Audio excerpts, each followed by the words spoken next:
Existe alguma área da sua vida que morreu? Em 1 Pedro, capítulo 5, versículo 4 diz: porque todo o que é nascido de Deus vence o mundo. E esta é a vitória que vence o mundo, a nossa fé. Existem várias mortes que acontecem no ser humano, até a morte física chegar.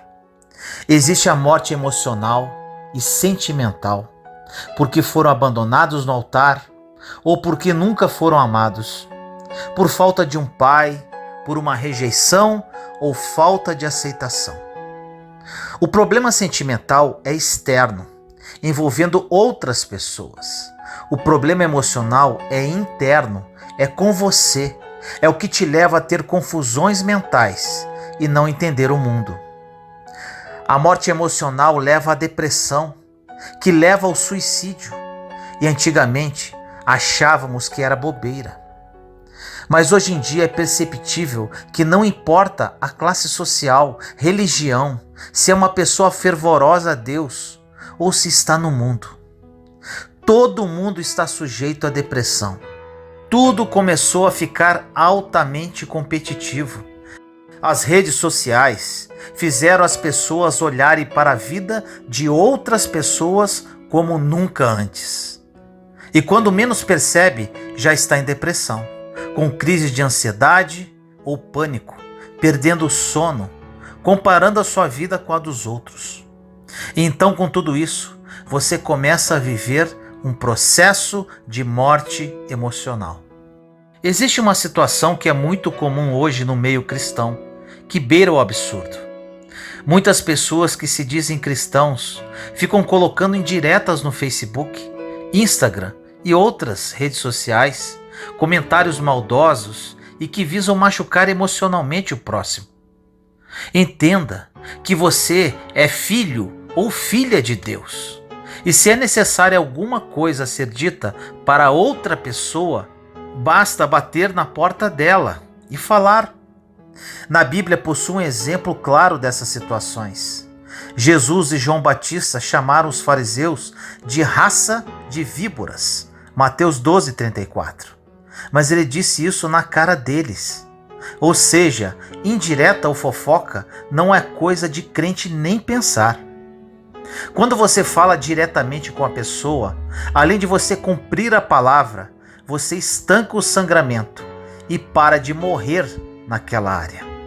Existem pessoas que mataram relacionamentos na família, na igreja, porque não souberam estancar o sangramento e o relacionamento chegou à morte.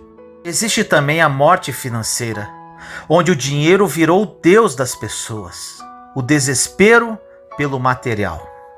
A morte está em todas as áreas da nossa vida, financeira, emocional, sentimental, física. Mas a pior das mortes é a espiritual. A morte espiritual é a pior de todas. Todo o trabalho do inimigo para matar as suas finanças, emoções, família, sentimentos, tudo isso é uma grande estratégia para culminar na sua morte espiritual. Porque quando você se desconecta de Deus, não existe mais a palavra esperança. A esperança, serviço e gratidão é algo que está conectado diretamente a Deus. Quando você vê alguém que tem esperança e gratidão, é de fato que algum vínculo essa pessoa tem com algo divino, mesmo não sendo ainda religiosa. Existem pessoas na igreja que são religiosas, mas não são espirituais, porque não são gratos. A ingratidão é um dos sinais que você morreu espiritualmente. Outra situação é você nunca servir aos menores que você. Menores no sentido de que a pessoa nunca vai poder retribuir ao que você está fazendo por ela. E é bom saber que servir a Deus é servir as pessoas em nome de Jesus. Para servir as pessoas, você precisa ter uma vida emocional sadia, porque as pessoas vão te ferir de alguma forma, vão ser ingratas ou inconvenientes contigo.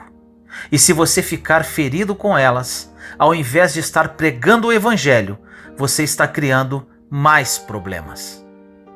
Acima de tudo, servir as pessoas é fazer algo por alguém que nunca vai poder te retribuir, te pagar, indicar, ajudar, às vezes nem agradecer. Quando você faz algo por alguém que pode te retribuir, você não está servindo, e sim negociando, ainda que inconscientemente e sem saber. Todos os homens que foram perseguidos ao falar do Evangelho, ou que foram presos por causa da fé, do amor ao povo, de querer libertar as pessoas de alguma coisa, quem fez história nunca perdeu a esperança, porque eram pessoas que de alguma forma estavam conectadas com Deus, apesar de talvez alguma delas não estarem na religião. Muitas áreas da nossa vida entraram nesse processo de morte: vida financeira, emocional, conjugal.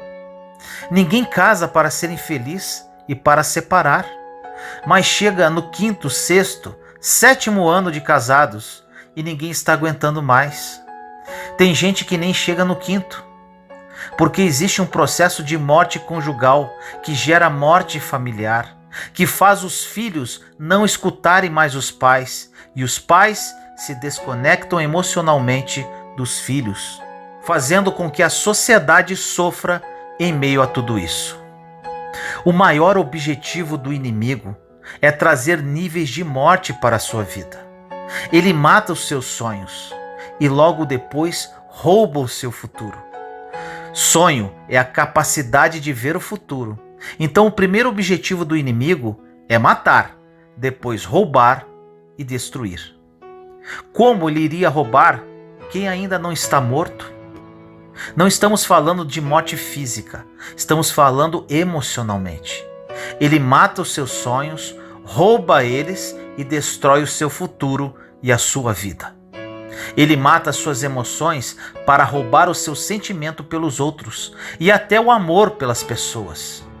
Com isso, seus relacionamentos são destruídos. Ele vai roubando tudo o que você tem. Então chega a depressão, o pânico, a ansiedade, a insônia. O inimigo vai matar por etapas e o ser humano é tão orgulhoso que, mesmo vendo que está morrendo em tudo, não consegue levantar as mãos e pedir ajuda. No livro de João 11:21 diz: Disse, pois, Marta a Jesus: Senhor, se tu estivesses aqui, meu irmão não teria morrido. Lázaro morreu e ele não era um dos 12 discípulos. Não era um dos 70 enviados. Não era um dos 500 que estavam com Jesus e presenciava algumas coisas, como a própria ascensão e o batismo no Rio Jordão. Lázaro não era da equipe, entre aspas, de Jesus. Ele não foi mencionado como um herói da fé. Lázaro era só uma coisa: amigo de Jesus. E ele nunca ressuscitou um discípulo, mas ressuscitou sim um amigo. Jesus não ressuscitou João, Pedro, ele não impediu o suicídio de Judas, mas quando Lázaro morreu, ele chorou e foi até lá ver o que estava acontecendo. Em João, capítulo 11, do versículo 22 a 26, Marta continua dizendo: Mas também agora sei que tudo quanto pedires a Deus, Deus o concederá. Disse-lhe Jesus: Teu irmão há de ressuscitar. Disse-lhe Marta: Eu sei que há de ressuscitar na ressurreição no último dia. Disse-lhe Jesus: Eu sou a ressurreição e a vida. Quem crê em mim, ainda que esteja morto, viverá. E todo aquele que vive e crê em mim nunca morrerá. Crês tu isto? A solução do mundo e das mortes que o inimigo trouxe nas áreas da nossa vida não está em curso ou em uma conferência, está em Jesus. É o único que encarna a ressurreição. Enquanto a sua dependência estiver em Jesus de Nazaré, o Filho de Deus, o seu ministério cresce, a sua família é blindada e protegida, os teus filhos não se perdem, as suas finanças prosperam. Mas é claro, se você estiver fazendo a sua parte. Existem pessoas que acham que por ir na igreja as coisas vão prosperar, mas não é bem assim que funciona. Até porque existem pessoas que nunca foram na igreja e têm mais dinheiro do que você. O segredo disso é cumprir princípios. Crer em Jesus é a base para você não perder a esperança e a vida. Jesus te dá vida para você continuar e poder estudar e praticar os princípios. A sua vida vai ser tão próspera quanto o seu nível de envolvimento com os princípios. A prosperidade dita não é dinheiro, é tudo o que você precisa para cumprir o seu propósito na terra.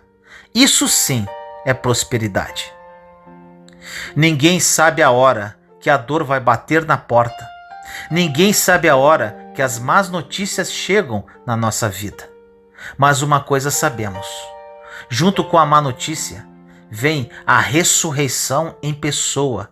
E saiba que sempre estará por perto aquele que volta a viver as coisas. Não importa o que está morrendo na sua vida, você vai voltar a viver. Existem pessoas que estão morrendo e suicidando-se, vivendo sem prazer, na terra do prazer. O que necessitamos entender é que precisamos de Jesus Cristo para nos dar a vida. Em João 11, 25, 26 diz: Disse-lhe Jesus: Eu sou a ressurreição e a vida. Quem crê em mim, ainda que esteja morto, viverá. E todo aquele que vive e crê em mim, nunca morrerá. Se você que está escutando essa mensagem está morto, sem esperança, triste, desanimado, Jesus vai fazer você viver novamente. As soluções para as dores da vida estão naquele que pode fazer você viver. Ele coloca a mão em você e nunca mais você morre. Se você está vivo hoje e deixar-se ser movido por ele, você será salvo e nunca morrerá. Não temos que prosperar para curtir a vida neste mundo, mas sim para as pessoas verem Jesus em você. Deus precisa levantar a sua vida para que o nome dele seja glorificado. Deus não tem interesse na sua depressão, porque o nome dele nunca será divulgado por quem está depressivo, mas sim será divulgado por quem foi curado da depressão. O nome de Jesus será glorificado pela nossa superação, não pela nossa vida boa, entre aspas. Ou seja, veio a morte, mas você não aceitou. Veio a tentação, mas você resistiu. Veio a má notícia, mas você acreditou que o seu Deus é o Deus da ressurreição. Quando você começa a viver de superação, o nome de Jesus é glorificado. Não importa a dificuldade que você está passando hoje. Não sei a área da sua vida que está passando por um processo de morte.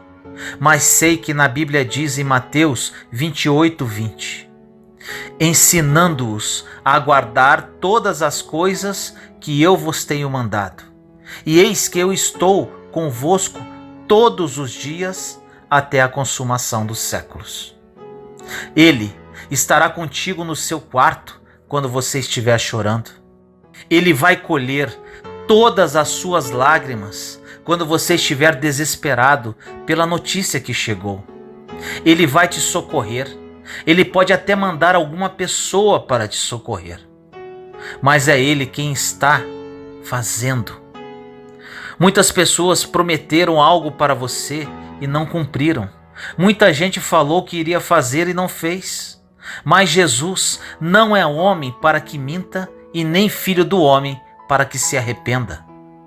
Ele é aquele que estará com você todos os dias até a consumação dos séculos.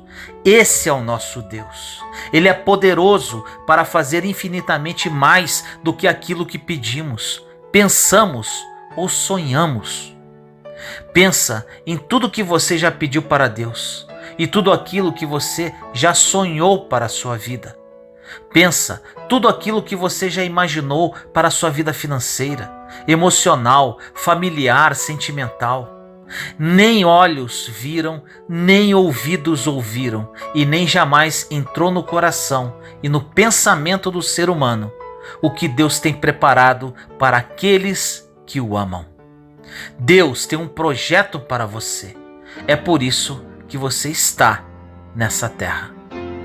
Ore comigo assim: Senhor amado, entramos em sua santa presença neste momento, eu, meus irmãos e irmãs em Cristo Jesus. Pai querido, hoje é dia de renascimento, é dia de voltar a viver, é dia de vida nova.